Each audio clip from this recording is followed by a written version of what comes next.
चलिए भाई देखिए एग्जाम्पल नंबर 3 को देख लीजिए। एग्जाम्पल नंबर 3 क्या कहता है, पेज नंबर है 141, ठीक है 141।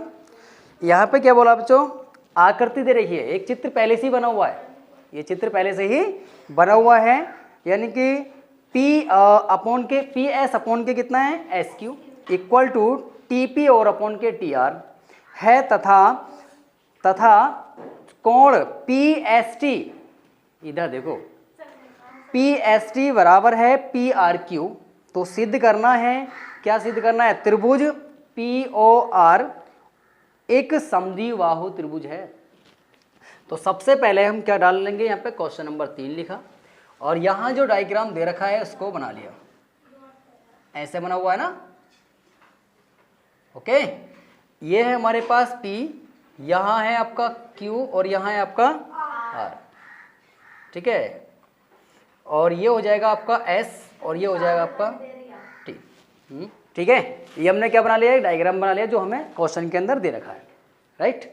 अब करना क्या है, सिद्ध क्या करना है, सबसे पहले दिया क्या है, यहाँ लिखेंगे दिया है, दिया है, क्या दिया है भाई इसके अंदर, पी एस और upon K S Q equal to P T और अपॉन के टी आर, ये हमें दे रखा है, ये दे रखा है ना। अतः जब ये दे रखा है तो नीचे देखिए क्या होगा हमारे पास, जब ये बराबर है तो ये वाली जो रेखाएं हैं, ये वाली भुजा एस टी और क्यू आर समांतर होंगी, क्या होंगी, समांतर होंगी, यानी कि एस टी समांतर है किसके, क्यू आर के। और ये किसके किसके प्रमेय नंबर 6.2 से, ये 6.2 के अकॉर्डिंग काम करेगा, ठीक है। और ये है प्रमेय नंबर 1 के अकॉर्डिंग, ये वाला, ठीक है। तो 6.2 के अकॉर्डिंग काम करेगा ये, ठीक है। अब हम क्या काम करेंगे, इसको सोल्व क्या करना है, सिद्ध करना है, क्या करना है, सिद्ध करना है। और सिद्ध करने के लिए हमें क्या क्या काम करना पड़ेगा, देखिए यहाँ से आपका आ जाएगा, चित्र बना के दिखा देता हूँ मैं अलग, ये बनाया और ये काम किया, इसको मैं डॉट डॉट डॉट करके समझा देता हूँ क्योंकि मैं इस पर काम नहीं कर रहा हूँ अभी, और इसको मैंने इससे मिला दिया। यहाँ पे P है, यहाँ Q है और यहाँ पे R है और यहाँ पे कितना है S है, ठीक है। तो हम क्या काम करेंगे यहाँ से, इसलिए क्या होगा, कोण PST बराबर होगा PQ किसके R के, इक्वेशन नंबर क्या हो गई, फर्स्ट हो गई। कहाँ है, ये वाला जो एंगल है किसके समांतर होगा, Q के, ये वाला कोण मिल गया, तो इनको बोलते हैं संगत कोण, क्या बोलते हैं, एक ही रेखा के द्वारा बने हुए कोण संगत कोण कहलाएंगे, ठीक है। ये देखो, ठीक है, तो यहाँ पर लिखेंगे संगत कोण, संगत कोण आपस में क्या होते हैं, बराबर होते हैं, बराबर होते हैं, ठीक है, मिल गए। समीकरण नंबर क्या हो गई, 1।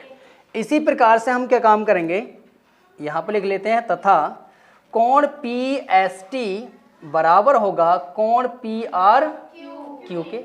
यहाँ देखो चित्र में देखो, यहाँ और यहाँ आपको दे रखा होगा, करा हुआ ना, और यहाँ पे ये मैं अपने हाथ से कर देता हूँ समझाने के लिए। क्या है, पी एस टी कहाँ है, पी एस टी और यहाँ पे क्या है आपका टी, ठीक है, वही वाला त्रिभुज यहाँ पे मैंने इसको डॉट डॉट करके बताया है। और इसके बाद में क्या है, पी आर क्यू, ये भी आपस में क्या होगा, बराबर होगा। क्यों बराबर होगा, क्योंकि ये समद्विबाहु को हम सिद्ध करने के लिए आ रहे हैं, ये इसके समांतर है, ठीक है, इसलिए। तो यहाँ पर लिखेंगे इक्वेशन नंबर 2 लिखेंगे। इसके बाद समीकरण क्या लेंगे, 1 व 2 से, समीकरण 1 व 2 से करेंगे। यहाँ देखो कोई दो त्रिभुज कोण सिमिलर दिखाई दे रहे हैं, पी क्यू आर, ठीक है, और ये क्या है पी एस टी और ये पी एस टी। तो इस ये वाला और ये वाला आपस में क्या है, समांतर है, सब सॉरी समांतर नहीं, क्या है, बराबर है। तो ये यहाँ रख देंगे इसकी जगह, तो यहाँ हो जाएगा आपका कोण पी क्यू आर बराबर होगा कोण पी आर क्यू। अब त्रिभुज में देख लीजिए, P Q R, P R Q, ये दोनों आपस में बराबर हो गए, नंबर 1 और ये नंबर 2 आपस में बराबर हो गए, ठीक है। हमने दो कोण बराबर दिखा दिए। जब दो कोण बराबर हैं, ठीक है, उनकी सम्मुख भुजाएं भी क्या होंगी, बराबर ही होंगी। ये एक रूल होता है एक ट्रायंगल का, त्रिभुज का, ठीक है। जिसके सम्मुख कोण आपस में बराबर होंगे वो क्या होंगी, उनकी सम्मुख भुजाएं भी क्या होंगी, आपस में बराबर होंगी। तो हम यहां पर लिख देंगे, इसलिए पी क्यू बराबर होगा पी आर के, ठीक है। ब्रैकेट में लिख देता हूं, समान कोणों की सम्मुख भुजाएं क्या होती हैं, बराबर होती हैं, ठीक है, ये लिख दिया। और जब बराबर होती हैं तो हम ये क्या कह सकते हैं, इसलिए अतः त्रिभुज, ठीक है, पी क्यू आर एक समद्विबाहु, ठीक है, त्रिभुज है। और ये क्या है, हमें सिद्ध करना था, यही क्या था, हमें सिद्ध करना था। बोलो यहां तक समझ में आ गया सभी के, नहीं आया समझ में? क्या करना था, समद्विबाहु त्रिभुज। किसे कहते हैं समद्विबाहु त्रिभुज, बता सकता है कोई? हाँ, जिसकी दो भुजाएं क्या हो, समान हो, बराबर हो, ठीक है। और ये कैसे सिद्ध होगा, ये कंडीशन भी है, जिसकी दो भुजाएं समान होंगी उसके जो सम्मुख कोण हैं वो भी आपस में क्या होंगे, समान। तो हमें क्या दिखाना होगा, दो कोण उसके समान दिखाने होंगे। और जब दो कोण समान आ जाएंगे तो हम लिख देंगे नीचे क्या, इसकी सम्मुख भुजा भी आपस में क्या होती हैं, बराबर होती हैं, समान होती हैं। जैसे कि मैंने बताया है, देखो दोबारा समझा देता हूँ। पी क्यू आर एक त्रिभुज दे रखा है, ठीक है। इसमें दिया है P S upon K S Q बराबर P T upon K T are, और ये समांतर होंगी। क्यों, प्रमेय नंबर 2 से ये आपस में क्या है, समांतर होंगे। इसके बाद में इसलिए पी एस टी बराबर है पी क्यू आर, ये क्या लिखा है, संगत कोण आपस में क्या होते हैं, बराबर होते हैं। संगत कोण आपस में बराबर होते हैं। संगत कोण किसे कहते हैं, जो एक ही लाइन पे बने हुए कोण होते हैं। जैसे कि मैं एक लाइन खींच दी, ये सारे क्या हैं, संगत कोण है। कौन से हैं कोण, ये वाले, ये सारे कोण क्या होंगे, संगत कोण है और बराबर कोण होंगे, ठीक है। इसके अंदर कितने कोण हैं, 2 इसके अंदर कितने कोण हैं, 2, तो 2 आपस में क्या होंगे, बराबर होंगे। वो मैंने यहाँ लिख दिया, समझ में आ गया। इसी प्रकार से पी एस टी बराबर होगा पी आर क्यू के। तो यहां से देखो पी कौन सा है, एस टी बराबर होगा किसके, पी आर क्यू के, ठीक है। तो यहाँ पे मैंने लिख दिया समीकरण नंबर 1 में 2 से इसके अंदर और इसके अंदर सिमिलर पॉइंट क्या है हमारे पास, पी एस टी और P S T. P S T को यहाँ पर रख दिया, पी क्यू आर बराबर पी आर क्यू, सही है। दो कोण बराबर आए नहीं आए, कौन कौन से, क्यू और आर। तो मैंने क्या लिखा, समान कोणों की सम्मुख भुजाएं आपस में क्या होती हैं, बराबर। तो क्या भुजा है, पी क्यू, कहाँ है, पी क्यू, बराबर किसके है, P R. Any doubt, clear, complete हो गया। तो हम लिख सकते हैं अतः त्रिभुज पी क्यू आर एक समद्विबाहु त्रिभुज है। ओके, समझ में आ गया। तो चलिए इसको भी राइट डाउन कर लीजिए। तो देखिए बच्चों, हम एक्सरसाइज नंबर 6.1 की तरफ एंट्री करते हैं। तो क्या है 6.1, एक्सरसाइज नंबर कितना है, 6.1। तो इसमें क्वेश्चन नंबर पहला क्या है आपका, ठीक है, पहला क्या है, इसको खाली स्थान भरना है, ठीक है। जैसे ही क्वेश्चन में दे रखा है क्वेश्चन नंबर 1, क्वेश्चन नंबर 1 में क्या है, कोष्ठकों में दिए शब्दों में से सही शब्दों का प्रयोग करते हुए रिक्त स्थानों को भरिए। तो मैंने यहाँ पे लिख दिया है खाली स्थान जो दे रखे हैं उनको भरना है। तो यहाँ पे सबसे पहले हम क्या काम करेंगे, यहाँ पे ये देखेंगे कि पहले इसको पढ़ेंगे और समझेंगे। इसके बाद में 2 ऑप्शन दे रखे हैं हमारे पास, क्या है, एक सर्वांग है और दूसरा क्या है, समरूप है। पहला, ठीक है, पहला जो क्वेश्चन दे रखा है पहले में क्या आएगा, सर्वांग आएगा या समरूप आएगा, ठीक है। लेक्चर नंबर 1 में मैंने आपको बताया था कि इसके अंदर समरूप को किस तरह से आइडेंटिफाई कर सकते हैं और समरूप को कैसे आइडेंटिफाई कर सकते हैं, ठीक है। तो अगर आपने वो वीडियो नहीं देखी है तो उसका लिंक डिस्क्रिप्शन बॉक्स में है, वहाँ पर जाइए, आप उसको आसानी से देख सकते हैं। तो देखिए पहला क्या है, सभी व्रत होते हैं, क्या होते हैं, सभी व्रत, ठीक है। अगर मैंने ये व्रत बना लिए छोटे और एक दूसरा तीसरा, ठीक है, इस तरह से बना दिए। तो ये 3 वृत्त हो गए, बहुत सारे वृत्त हो सकते हैं। तो ये देखने में किस तरह से लग रहे हैं, समरूप लग रहे हैं या सर्वांग सम लग रहे हैं? तो क्या लगा सकते हैं हम यहाँ पे, समरूप लगाएंगे और इसको क्या हाँ लिख देंगे, यहाँ पे समरूप आ जाएगा। ठीक है, तो एक क्वेश्चन कंप्लीट हो गया। क्वेश्चन नंबर 2 की तरफ चलते हैं। सभी वृत्त होते हैं डैश से बीच में खाली स्थान है, कैसे होते हैं, समरूप या सर्वांग सम? तो क्या आएगा इन दोनों में से, समरूप आएगा या सर्वांग सम आएगा? तो यहां पे भी हम लिख देंगे क्या, समरूप। क्या लिख देंगे, यहाँ पे भी समरूप ही आ जाएगा। चलिए अब क्वेश्चन नंबर 3 को सोल्व करते हैं। क्या सभी, फिर खाली स्थान है, त्रिभुज समरूप होते हैं, समद्विबाहु या समबाहु? ठीक है, तो क्या आएगा इसके अंदर, समबाहु त्रिभुज आ जाएगा। वेरी गुड, तो यहाँ लिख देंगे हम समबाहु त्रिभुज। तो क्या हो जाएगा, सभी समबाहु त्रिभुज कैसे होते हैं, समरूप होते हैं। अब नेक्स्ट क्वेश्चन है, भुजाओं की समान संख्या वाले दो बहुभुज समरूप होते हैं, बोल दिया उन्होंने, समरूप होते हैं यदि उनके संगत कोण कैसे होने चाहिए, इक्वल, यानी कि क्या होना चाहिए, बराबर होने चाहिए। तो यहां पर लिख देंगे बराबर। ठीक है, दूसरे में क्या आएगा, देखिए, उनकी संगत भुजाएं कैसी हो, समानुपाती हो। तो यहां पे क्या आएगा आपका, समानुपाती, समानुपाती आ जाएगा। ठीक है, समझ में आया?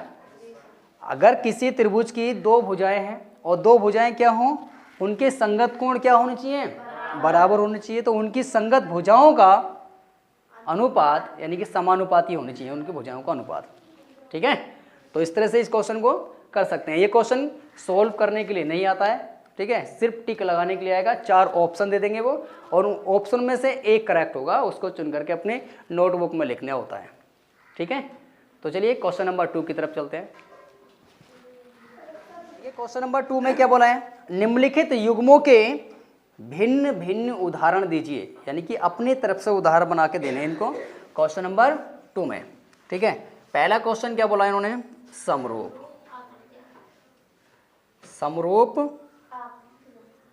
आकृतियां, और दूसरा क्या है, दूसरा है ऐसी आकृतियां क्या जो समरूप नहीं है। ठीक है, बताओ। अच्छा, ऐसी 2 आकृतियां बनानी है, 2 आकृतियां मतलब 2 भिन्न भिन्न आकृतियां बना के बतानी है कि समरूप हो। समरूप किसे कहते हैं, जो देखने में क्या हो, इक्वल हो, चाहे उनकी भुजाएं आवश्यक नहीं है कि बराबर हो। ठीक है, तो यहाँ पे हमारे पास एग्जाम्पल लेंगे। एक एग्जाम्पल तो मैंने ये बना दिया, ठीक है, और ये बना दिया मैंने एक। बताओ देखने में कैसे लग रहे हैं, इसका शेप बड़ा समान है, जबकि इसकी 3 सेंटीमीटर मान ली भुजा और इसकी 5 सेंटीमीटर मान ली भुजा। ये ओ है और यहाँ से पी तक, ये ओ है और यहाँ से पी तक, ये डैश मान ली। ठीक है, 2 आकृतियाँ हो गई, आकृति नंबर 1 और ये आकृति नंबर 2। 2 आकृतियाँ हैं और देखने में इनका शेप कैसा है, समान है, एक जैसा लग रहा है। ये भी गोल है और ये भी गोल है। ठीक है, गला खड़ा हो जाए। ठीक है, इसका शेप भी वृत्ताकार है और इसका शेप भी वृत्ताकार है, तो देखने में हम कह सकते हैं दोनों गोल हैं। ठीक है, तो यहाँ कह सकते हैं कि ये दी गई आकृतियाँ कैसी हैं, समरूप है। राइट, अब आता है ऐसी आकृतियाँ जो समरूप नहीं हैं। ऐसी आकृतियाँ जो समरूप नहीं हैं, तो मैं क्या बना लूँ, बोलो। एक तो हमने क्या बना लिया, समरूप नहीं है। समरूप होने का नियम क्या होता है, समरूप नहीं है तो इसका मतलब क्या होंगी, वो सर्वांग सम होंगी। समरूप नहीं है तो क्या होंगी, वो सर्वांग सम होंगी। तो सर्वांग सम किसे कहते हैं, जिसका शेप भी समान हो और भुजाओं का अनुपात भी समान हो। तो हम क्या बनाएंगे, यहाँ से मैंने एक बनाया, ध्यान दो इधर देखिए, ये एक स्क्वायर बना दिया। ये भी क्या है, 3 सेंटीमीटर की भुजा है, ये भी 3 सेंटीमीटर और ये भी 3 सेंटीमीटर और ये भी 3 सेंटीमीटर, और बीच में एंगल कितना होता है, इक्वल होता है, तो 90 डिग्री का होता है। ठीक है, और एक ऐसे ही मैंने एक बड़ा त्रिभुज, बड़ा स्क्वायर बना दिया, बड़ा स्क्वायर बना दिया, है ना। इसकी भुजाएं का अनुपात हमारे पास कितना है, 6 सेंटीमीटर मान लिया चलो, और ये भी 6 और ये भी 6 सेंटीमीटर और ये भी 6 सेंटीमीटर मान लिया। बीच में एंगल कितने का बन रहा है इसका भी 90 डिग्री का बन रहा है। कितने का बन रहा है 90 डिग्री का। तो देखने में आकृति कैसी है, स्क्वायर है, दोनों के शेप कैसे हैं, समान है। इसको भी हम स्क्वायर बोलेंगे, उसको भी हम स्क्वायर बोलेंगे। एक कंडीशन क्लियर हो गई। दूसरी कंडीशन में इसके भुजाओं का अनुपात देखेंगे, इसमें कितना है 3 है, तो इसका भुजाओं का अनुपात, इसका नाम रख लो ए वी सी और ये डी, पी क्यू आर और ये एस। तो भुजाओं का अनुपात देखो ए बी के नीचे क्या लिखना है हमें पी क्यू, और इसी प्रकार से वी सी के नीचे क्या लिखना है हमें क्यू आर, और इसी प्रकार से पी सी और अपॉन के कितना है एस आर, और ऐसे लिख लो ए पी ए डी और अपॉन के पी एस। रखना जरा 3/6 3/6, और यहाँ से भी कितना आएगा बेटा 3/6 3/6 काटियो रहा, कितना आ रहा है, सभी का अनुपात बराबर है नहीं, सारी भुजाओं का इक्वल रेशियो है, समानुपाती है। ठीक है, तो इस तरह से एक क्वेश्चन को हम सोल्व कर सकते हैं। ठीक है, तो आज के लिए इतना ही काफ़ी। ओके, आशा करते हैं ये क्वेश्चन आपको अच्छी तरीके से समझ में आ गए होंगे। यदि आपको वीडियो पसंद आ रही है तो वीडियो को लाइक कीजिए, ठीक है, और अपने दोस्तों तक ज़्यादा से ज़्यादा शेयर कीजिए। ठीक है, तो चलिए इसी उत्साह और उमंग के साथ नेक्स्ट वीडियो मिलते हैं। बेस्ट।